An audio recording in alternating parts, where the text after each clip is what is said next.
Sederhana. Antal ini masyhur diceritakan Habib Zain bin Semit dalam kitab Al-Manhajus Sawi. Antalam tajid min nafsika kullama turid. Fa kaifa turidu min ghairika kullama turid. Kamu yang ingin ideal saja, kamu tidak menemukan pada diri kamu untuk menjadi ideal. Kamu kan ingin ganteng, ingin punya uang banyak, ingin perilaku Anda sempurna. Anda saja yang punya keinginan tidak bisa mewujudkan keinginan Anda sendiri. Fa kaifa turidu min ghairika ma turid. Jadi antalam tajid min nafsika kullama turid. Fa kaifa turidu min ghairika kullama turid. Kamu yang punya keinginan saja. Misalnya saya ingin punya uang banyak, perilaku saya selalu benar, gak pernah salah. Loh, saya yang ingin saja dengan diri saya, gak bisa untuk benar terus. Kok kamu berharap orang lain selalu benar? Jadi antalam tajid ya sama. Kalau kamu menuntut istri kamu itu ramah, neriman, apa kamu neriman sama wajah istri Anda gitu? Engkau ya pola neng dindi jajaki sana jajaki sini kamu sendiri ndak kona apa. Jadi itu nasihat yang luar biasa. Antalam tajid min nafsika kullama turid, fa kaifa turidu min ghairika kullama turid. Kamu mau menghormati semua orang, enggak mau kan? Kemudian Anda berharap semua orang menghormati kamu. Kamu enggak ingin kan orang lain semua menghujat kamu. Sementara kamu enak aja menghujat orang lain. Makanya Rasulullah SAW itu luar biasa ketika bikin kaidah sosial.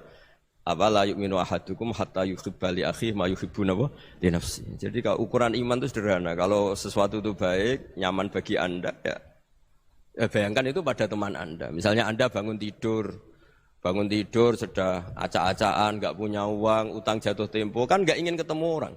Ya kamu jangan bertamu ke jenis ini karena dengan kamu yang alami juga enggak siap ketemu orang. Makanya ada Habib Alim itu dilapuri sama seseorang. Beb, dulu teman saya itu ketika saya kaya itu sering main ke saya. Setelah saya miskin, mereka tidak main ke saya. Kata Habib itu bagus, sunnah Allah begitu itu bagus. Coba kalau kamu dulu kaya, teman kamu main kan kamu gaya. Di rumah ada makanan, bisa hormat tamu. Setelah kamu miskin jadi buruh manol di pasar atau buruh bikin boto, teman kamu datang, malu enggak kamu? Mendingan enggak datang gitu. Akhirnya baru, oh ya alhamdulillah kalau gitu. Loh ya kan dulu teman kita datang, kita ada Alphard, istri cantik, rumah bagus. Lah kita miskin, buruhnya orang pas dibentak-bentak, teman kamu udah datang. Milih datang kamu enggak kalau setelah kamu jatuh? Enggak kan? Jadi barokahnya ilmu itu terus. Ya, tapi kadang-kadang orang tuh, wah setelah saya miskin teman-teman enggak kasih ke sini. Ya kalau kamu sudah jatuh, teman-teman kamu ke situ jadi tontonan. Ya mulai sekarang cara berpikir itu dirubah. Dulu yang namanya kiai itu kalau diundang orang itu ya agak-agak senang. Semenjak saya itu agak rubah. Mengundang kiai, ngatur kiai itu tak haram-haramkan ya ada lumayan lah sekarang itu sudah mulai agak beretika. Dulu itu ngundang tuh tanggalnya ditentukan, jamnya ditentukan. Enggak mikir apa kiai saat itu nganggur, enggak. Punya wadifah, enggak. Dia milih tanggal yang dia nganggur, enggak mikir pas itu kiainya nganggur apa, enggak. Ya saya hanya cerita aja, kamu tersinggung ya monggo, boten nggih monggo itu kan. Jadi saya mohonlah supaya tadi saya juga matur ke Habib Ahmad. Jadi untuk orang merasa ikut sunnah Rasul itu gampang sekali kata Sayyid Muhammad. Dulu Nabi berpakaian ala daerahnya. Kalau mikot ya pakai mikotu baladi. Karena Nabi orang Madinah dan beliau berdomisili di Madinah ya misalnya mikotnya dari Bir Ali misalnya. Tapi kalau Anda orang kawasan Tanim mau umrah ya dari Tanim. Misalnya kawasan Jirona ya dari Jirona. Artinya apa? Kamu ngambil mikot karena Nabi mikot misalnya dari Bir Ali. Bukan berarti kamu harus seperti Nabi di Bir Ali. Kamu orang Mekah, misalnya kamu orang Tanim. Orang dia harus dari mikot itu apa? Baladi.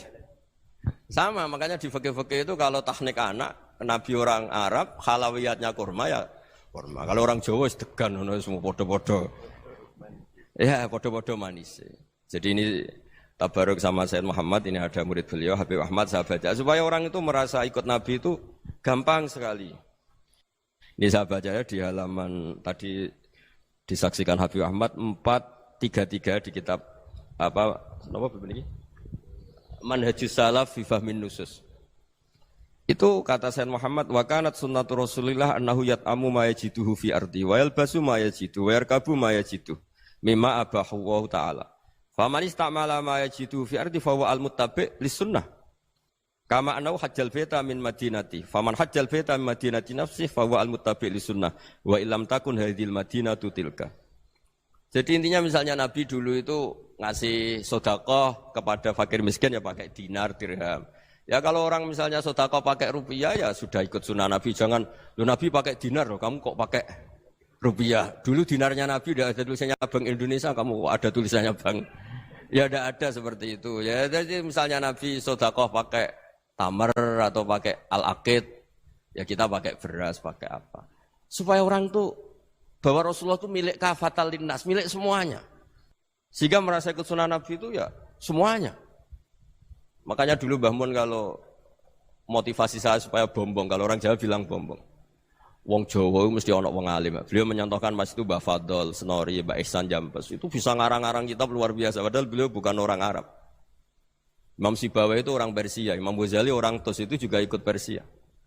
Kata Mbah Mun, wong sing ora Arab lah mesti untuk jatah alim kata beliau. Karena Nabi itu diutus kafatal linnas. Nanti kalau orang yang alim itu Arab tok, berarti tidak ada perwakilan dari Afrika, dari Asia Tenggara, dari mana-mana. Makanya karena Nabi statusnya itu kafatal linnas. Jadi kita harus bangga sebagai Muslim, sebagai orang Indonesia karena misalnya Wali Kutub.